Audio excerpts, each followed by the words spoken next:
Nzee zvakare vana vaMwari kuchirongwa chedu chamazuva ose kunai pastor. Pachirongwa patikuedza kubatsirana kupindura mibvunzo yatogononge tina inopinduruka neumbono kwanga tine Bhaibheri. Tokutendai vari kutumira mibvunzo, rambai muchitumira. Vatanga kutibata nhasi munotumira panhamba dzinoti 0772918335.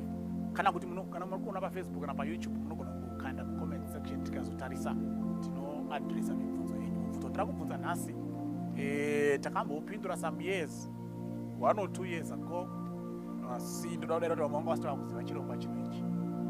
Uri kuti yoko nai pastor tinoziva sei kuti ratinoti sabata nhasi ndiro chairo iwo makalenda akachinja. Okay. Now, ndisati ndaverenga Bhaibheri ndida kutanga nekuti pane 2 masources ari reliable to convince us either kuti tiri wrong kana kuti tiri right pazuva ratiri kuti ndo sabata. The 2 sources are number 1, the Bible itself. Bible rinonyatsotiratidza kuti saka ndiro here sabata ratiri kuti sabata nhasi raichengetwa kare. The second source are the Jews themselves. MaJudha haana kubvira akambochinja tsika yavo right from onset. Kubva vachigamuchidzwa, kubva vachitanga kudzidziswa zvesabata, vachimboenda kuEgypt kwemakore 430 vachiri kanganwa, vakudzokera kuKenani vakanzi futi remember yesabata. Okay? Iroro ravaichengetera nanhasi ndiro ravachiri kungochengeta, havasati vachinja. So ukaona kuti zveBhaibheri zvinodinetsa kuti ndimboronda mavhesi acho, unogona kubvunza muJuu, nhai sabata chairo raichengetwa naMozisi nderipi? They will tell you kuti iri pamavhiki aya mazuva 7 aya iri ndo sabata. Hatinobvira tamborichinja madzibaba edu, ndiro akangotisira asirwa nemadzibaba avo, asirwa nemadzibaba avo, asirwa nemadzibaba avo down the lineage. Saka regai ndingotaura zvishoma about the calendars, then ndobva ndaverenga mavhesi anoprova anotibatsira kuti zive kuti which one is the Sabbath day. Calendar rekutanga rinonzi the first calendar, rinonzi the Sumerian calendar. Raishandisa tinoti vaitarisa mafambiro emwedzi to come up with a month. Saka rinonzi a lunar calendar. Tine type 2 mbiri dzemakalenda. We have a lunar calendar and a solar calendar. A lunar calendar, they just look at the movements of the moon and they determine the days and the dates. Solar calendar, they also look at the movement of the earth around the sun and they determine the days and the dates. Izvozvo zviri very correct.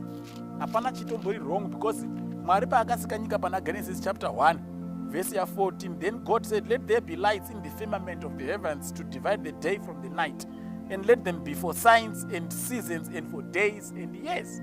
Saka kushandisa zuva kana mwedzi kuverenga mazuva kunondori biblical. So the Sumerians, whether vaitenda muna Mwari kana vaisatenda, I am not sure, but zvavaitoita zvekushandisa kufamba kwemwedzi kuti vadetermine kuti nguva yafamba sei zvazvitori correct and very biblical. Because after that kwakazouya ma-Egyptians, they developed that. They were also using the lunar, the movement of the moon. The Babylonians, the Romans. Now Romans nanhasi ndo achine calendar atichiri kushandisa, but it has also been developed. Because kwakatanga the Julian Roman calendar na Julius Caesar, rikazotwa perfected na Pope Gregory, okay, the 13th, okay, ratiri kushandisa nhasi rinonzi the Gregorian calendar. Zvese zviri kubva kuRome. But Gregorian calendar is solar based. Vari kushandisa the rotation of the sun. Ndokusaka tichiti gore rapera. From January to December, rimwe gore rapera. Maluna aingoverenga mwedzi chete vachienda. Vachidaro masola anoverenga per year, because they notice the rotation of the earth around the sun. 365 and a quarter days, something like that. Even the lunar calendar, dzachibva kuSumerian calendar, harina one perfect figure, 29 or 30 days, you see. Saka hapana chiri wrong pazvose izvozvo. Vanhu vanoda kusounda so learned and complicated. Vachikuzoti calendar ratinaro, harisiro raiva mazuva ananhingi, hapana chakambochinja. Even mazuva akaningirirwa calendar na Gregory from the Julian calendar, achibvisa dzimwe mamwe madays, because mwedzi wanga wapfuuridzisa, hazvina kuchinja the cycle of that week. Papapedzisira tomboti iri Tuesday, paakabvisa mazuva, the next day was a Wednesday. Saka hazvina zvazvakaafekta pakuverengwa kwemazuva kuti Monday, Sunday, Monday, Tuesday, Wednesday, Thursday, first day, hazvina zvazvakachinja.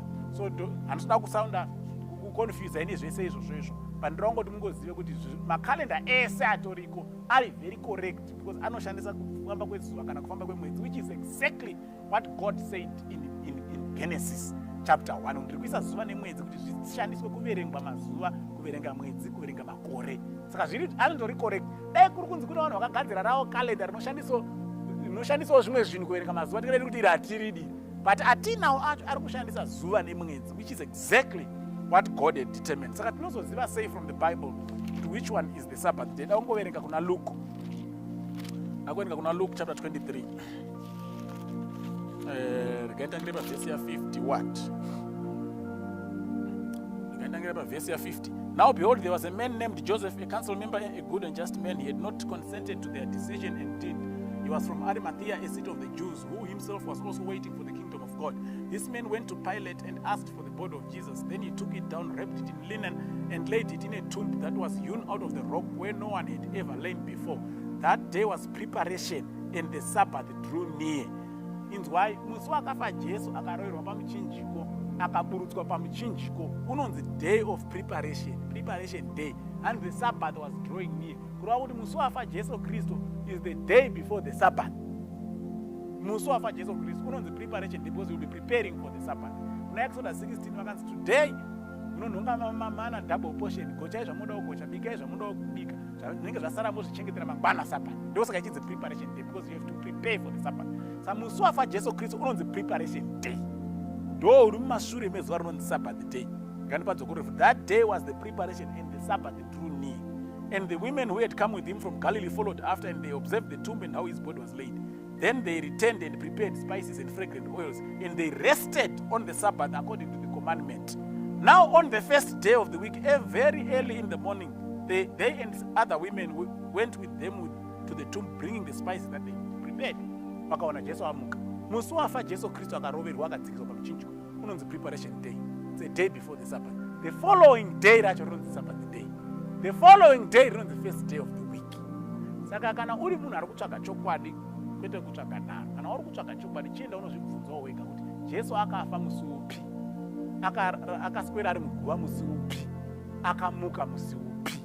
Hazvifaniri kunetsa kuti tizive kuti ndiro here Sabbath ratiri kuchengeta. Kudera tabatsirikana, Mwari atikomborere. Amen.